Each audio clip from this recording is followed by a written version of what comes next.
For the latest updates, you can head to yourcentralvalley.com and tune into KC24 News at 5.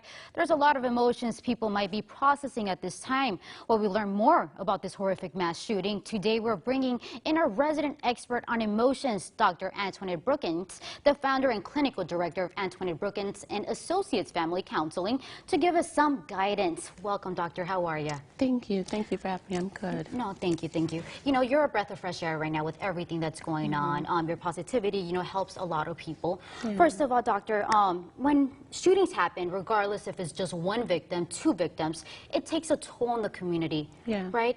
What would you recommend for people to do to, deal with that emotion? Sure. Certainly when something like this happens, anxiety begins to peak. And it's important for us to understand that that is actually very natural for us to have anxiety, especially when there's something as serious as this.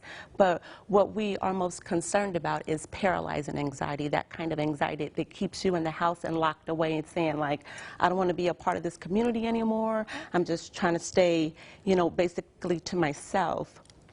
That becomes the problem, not necessarily the anxiety of it all, just, because it is anxiety provoking, So things that we need to understand is we cannot avoid tragedy altogether. There's just no way to avoid tragedy altogether. I mean, the society that we're living in, things happen, but we do need to make sure that we try to safeguard ourselves as much as possible. So in order to start to deal with some of the anxiety and some of the emotions, is we have to talk about it.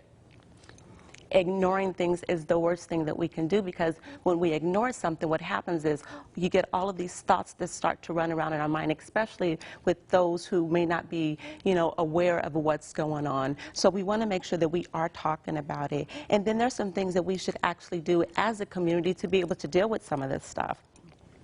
Participate in or develop some type of community forum to address these issues. That is very important. So whether it's in your neighborhood or the community at large, you want to be able to start to change the hearts and the minds of people.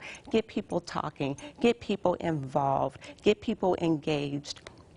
It's also time to really start working alongside of our law enforcement agencies who are here to help us. A lot of times we don't want to say anything to the police because we're afraid.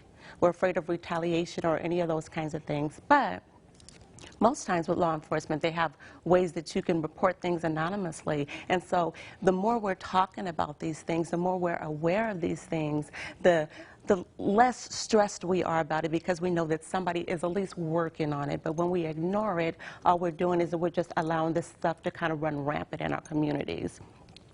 I think that it's important for us to be present in our communities. Get involved with your local church. If you're somebody who's spiritual, pray.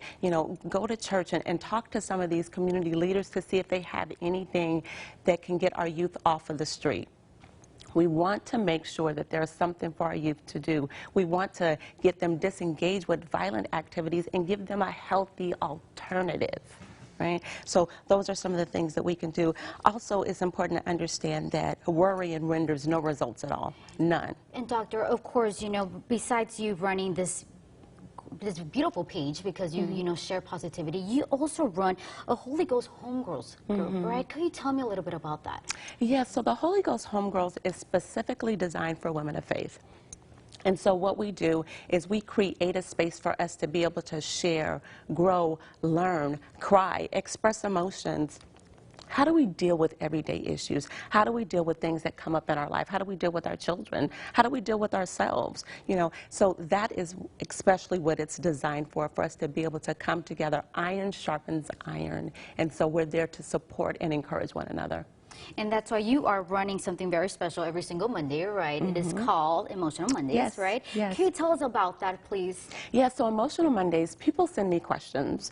And so the questions that they send me, they can say whether or not they want to be anonymous or whether or not they want a shout out. Sometimes we like shout outs.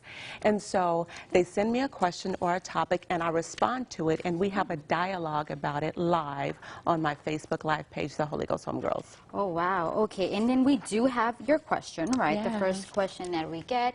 And we could just pop that into our full screen here so we could read that, please.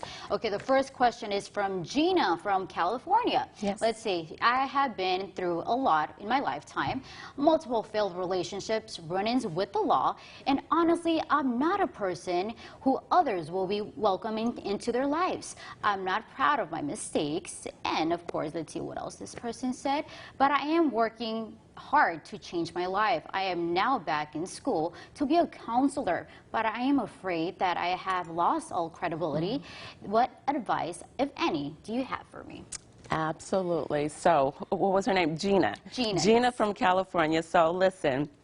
As long as you are on this earth, you still have purpose. It's important to understand that we still have purpose. If we didn't have purpose anymore, we wouldn't be here, right? And so everyone has a past. Everyone may not be open about their past, but everyone has a past. Everyone has things that they don't necessarily want other people to know about, right? But somebody is waiting to hear her story. So, you know, somebody is waiting to hear your story or to hear your testimony. And as a matter of fact, somebody needs to hear this so that they can get the courage that they need to be able to move forward, right? And so everybody won't listen. We have to understand that whether you have a sketchy past or not, everybody won't listen, but somebody will. And so the ones who will listen, you want to make sure that you are talking to that target demographic, because they may be able to look at what you've gone through or what she's gone through and say, hey, you know what? I think that I can, you know, move forward as well. If she has gone through that and she was able to get past that, so can I. And also, don't be a self-bully. A lot of times we are a self-bully. We'll tell ourselves, that's stupid, that's dumb, I can't do that. But we all have fears. It's important that we push past them. But I encourage you to move forward. There you go. And of course, Gina, who do you recommend for Gina to go to and talk to when it comes to this? So it just depends on the nature of the issue, right? So if it's a psychological issue, find a counselor in town. You know, call us. We're more than happy to work with you.